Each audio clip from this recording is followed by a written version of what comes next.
हमारी पार्टी की ओर से आज राज्यपाल के सामने हम लोग आए हैं। पूरे झारखंड के विभिन्न जिलों से छात्र, युवा, किसान, मजदूर, सभी संप्रदाय के लोग यहाँ पर आए हैं और झारखंड में बहुत बेहाल स्थिति है, इसके बारे में बताने के लिए। पहली बात है कि झारखंड के युवाओं के पास कोई रोजगार नहीं है। 5,35,000 सरकारी पद है, जिसमें 3,20,000 सरकारी पद रिक्त है। सरकार कोई नौकरी नहीं दे रही है। जेपीएससी के परीक्षा के नाम पर मजाक चल रहा है, ठगी चल रही है, क्वेश्चन पेपर लीक हो जा रहा है। आज तक कोई स्थानीयता नीति नहीं बन पाई है, कोई रोजगार नीति सरकार के पास नहीं है। यही मुख्यमंत्री जी ने कहा था हर साल हम लोग 5 लाख रोजगार देंगे। आज बोल रहे हैं कि हम 5 लाख नौकरी की बात नहीं किए थे, हम 5 लाख रोजगार देने की बात किए थे। और रोजगार क्या बोल रहे हैं कि आप लोग मुर्गी और अंडा पालन कीजिए और वहीं से रोजगार मिलेगा। मुख्यमंत्री जी चुनाव से पहले नहीं बोले थे कि आपको मुर्गा और अंडा का बिजनेस करना है, बोले थे हम नौकरी देंगे 5 लाख। यही जवाब लेने के लिए हम लोग आए हैं यहाँ पर। आज झारखंड में किसान आज बहुत बेहाल स्थिति में है। 2400 रुपया धान की कीमत है, सरकारी रेट है, लेकिन आप गांव-गांव में जाकर के हम लोग भ्रमण किए हैं। किसान बोल रहे हम लोग 1300 रुपया, 1200 रुपया प्रति क्विंटल में हम लोग धान बेच रहे हैं। किसान के पास क्या स्थिति है? सब्जी का जो किसान है वो आज आत्महत्या कर रहे हैं, उनका सब्जी का कोई कीमत नहीं है। ये स्थिति में गांव-गांव में जो वृद्ध का पेंशन है, जो मनरेगा का जो काम है, ये सब क्या स्थिति में पड़ा हुआ। मनरेगा लगभग बंद हो गया। जी राम जी का नाम पर जो योजना लागू किया गया है, उसके बाद से गांव में 100 दिन का काम का गारंटी योजना काम नहीं कर रहा है, बिल्कुल खत्म हो गया है। हम लोग वही हिसाब मांगने के लिए आए हैं। मैया सम्मान योजना का पैसा नहीं आ रहा है। वृद्धा पेंशन 1,000 रुपया आज 10 साल से चल रहा है। महंगाई आसमान छू रही है। पेट्रोल, डीजल, रसोई गैस, क्या किल्लत है, कहाँ पेट्रोल की कीमत पहुंच रही है। और भारत सरकार पेट्रोल निर्यात कर रही है। हमारे देश में पेट्रोल नहीं है, लेकिन बांग्लादेश को, नेपाल को, पाकिस्तान को, श्रीलंका को भारत सरकार पेट्रोल बेच रही है, जबकि हमारे देश में किल्लत है। ईरान बोल रहे हैं कि भारत को हम आपको तेल देंगे, भारत सरकार बोल रहे नहीं लेंगे। क्यों नहीं लेंगे?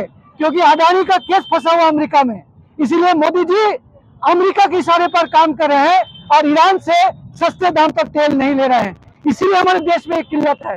इसी का प्रतिकार करने के लिए आज हम लोग सड़क पर उतरे हैं और राज्यपाल महोदय के पास आए हैं। ऐसे में तो किसान सड़क पर आ जाएंगे, किसान का अनाज जो है, जो उपजाऊ हो रहा था वो उपजाऊ बंद हो जाएंगे। बिल्कुल बिल्कुल, इसीलिए तो आज देखिए गांव में क्या स्थिति है। आप झारखंड के गांव में चले जाइए, वहां आपको 18 साल से लेकर 40 साल तक कोई नौजवान आपको दिखेगा नहीं। सब पलायन कर गए हैं, दूसरे राज्यों में जाकर के काम कर रहे हैं। गांव में कोई रोजगार नहीं है। गांव में किसानी से, खेती से वो अपना पेट नहीं पाल सकते हैं, अपना परिवार नहीं पाल सकते हैं। तो गांव-गांव में जो झारखंड में स्थिति तो नहीं थी, गांव में लोग खुशहाल थे गांव में, लेकिन आज सरकार की गलत नीति के कारण आज झारखंड के किसान बदहाल है, आत्महत्या कर रहे हैं और नहीं तो बाहर देशों में पलायन कर रहे हैं। बाहरी राज्यों में क्या है, झारखंड के बहू बेटियों के साथ क्या इज्जत के साथ खिलवाड़ हो रहा है। आप हरियाणा चले जाइए, आप आंध्र में चले जाइए, झारखंड की बहू बेटियों के वहां इज्जत नीलाम हो रहा है। यहाँ पर काम करने के लिए मजबूर होकर के दूसरे राज्यों में पलायन कर रही है हमारे घर की बहू बेटियां।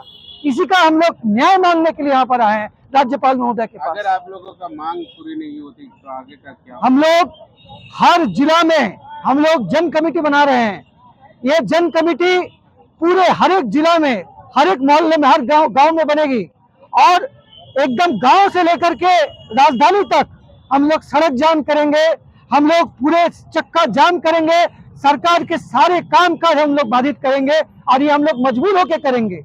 और इस मजबूरी में जो सड़क पर जनता उतरेगी और उसका जो परिणाम होगा, इसका पूरा दायित्व, पूरी जिम्मेवारी झारखंड सरकार के ऊपर होगी। झारखंड में जल जंगल जमीन की कैसी लूट हो रही है। गोड्डा में आप चले जाइए, वहां पर जो प्लांट लगा हुआ है, कैसे हमारे यहाँ वन संपदा को लूटा जा रहा है, वन की कटाई हो रही है। मोदी सरकार ने नया वन कानून बनाया और झारखंड के 19 लाख आदिवासियों को जंगल से विस्थापित करने का ऑर्डर जारी हो गया। 19 लाख आदिवासी विस्थापित होंगे और यही जंगल से विस्थापित करने के खिलाफ बिरसा मुंडा ने लड़ाई लड़ी थी।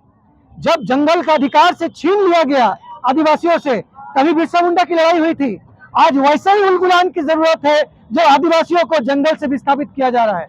19 लाख आदिवासी जंगल से विस्थापित हो जाएंगे यही मोदी सरकार का वन कानून की वजह से। आज देखिए नदी का क्या स्थिति है, लोग पानी के लिए तरस रहे हैं।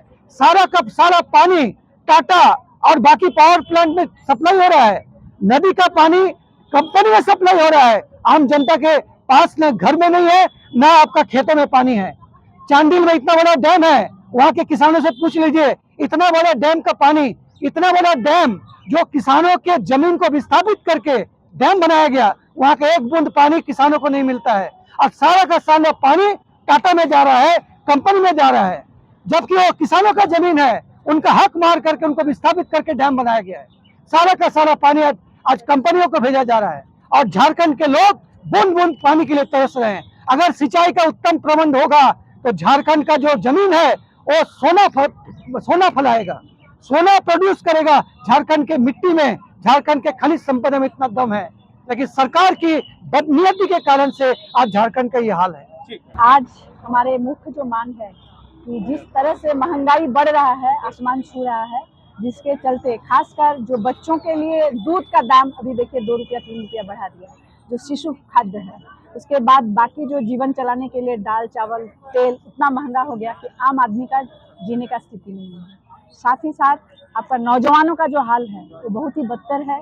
माने नौजवान आज दर दर भटक रहे हैं, लेकिन रोजगार की कोई व्यवस्था तो है ही नहीं, नया कोई कल कारखाना जहाँ पर रोजगार को सृजन किया जाए ऐसा कोई व्यवस्था नहीं है। जो जगह से लोग रिटायर भी हो रहे हैं वहाँ पर कोई बहाली नहीं है। इससे एकदम सरासर दिख रहा है कि लोगों की रोजगार की कोई व्यवस्था सरकार का जो पॉलिसी है उसमें है नहीं। स्वास्थ्य व्यवस्था भी वैसे ही बदतर से बदतर है। स्वास्थ्य व्यवस्था यहाँ हो रहा ऐसा स्थिति है कि महिलाएं प्रसव में कर रही है, लेकिन वहाँ पर कोई डॉक्टर का व्यवस्था नहीं है, बच्चा और माँ दोनों का मौत हो रहा है झारखंड में। ये जो स्थिति है महिला की असुरक्षा और खासकर पूरे समाज को बर्बाद करने के लिए जो जिस तरह से शराब का आपका दिया जा रहा है, परोसा जा रहा है, उपयोग किया जा रहा है, सरकार की ओर से लाइसेंस दिया जा रहा है, ये सब के खिलाफ में हमारा जो हर जिला में जो आंदोलन चल रहा है, इस आंदोलन को राज्य स्तर में एक व्यापक आंदोलन निर्माण करने का उद्देश्य से ही हम लोग इस धरना का आयोजन किया है। देखिए हम लोग बखूबी ये बात को जानते हैं कि आज चाहे कोई भी राज्य में कोई भी सरकार क्यों ना हो, तो तमाम सरकार का एक ही मकसद है कि कैसे पूंजीपतियों के हित को रक्षा किया जाए। लेकिन ये भी हम लोग जानते हैं, इतिहास गवाह है कि आंदोलन ही एकमात्र शक्ति है जिसके माध्यम से जनता कुछ हासिल कर सकता है। आप लोग देखिए, ये जो आशा वर्कर है, सहिया जो है, इन लोग को मिनिमम मजदूरी दिया जाता है, 2000 रुपया तनख्वाह में काम करते हैं। लेकिन आपका त्रिवेंद्रम में, कर्नाटक में हमारे जो आशा वर्कर लोग मूवमेंट किया है, उससे ये लगातार 9 महीना आंदोलन के बाद उन लोग 5000 रुपया तनख्वाह बढ़ाया है इस विषम परिस्थिति में भी। इसीलिए आंदोलन ही एकमात्र रास्ता है। पश्चिम बंगाल में अभी हाल ही में देखिए बीजेपी सरकार आया, लेकिन आते आते उन्होंने अपना जो स्वरूप है वो दिखाए, लेकिन जनता सड़क पर उतर रहा है और अपना अधिकार के लिए लड़ रहा है। और हम लोग ये भरोसा रखते हैं कि आंदोलन ही एकमात्र हथियार है जिसके माध्यम से जनता की समस्या का समाधान हो सकता है।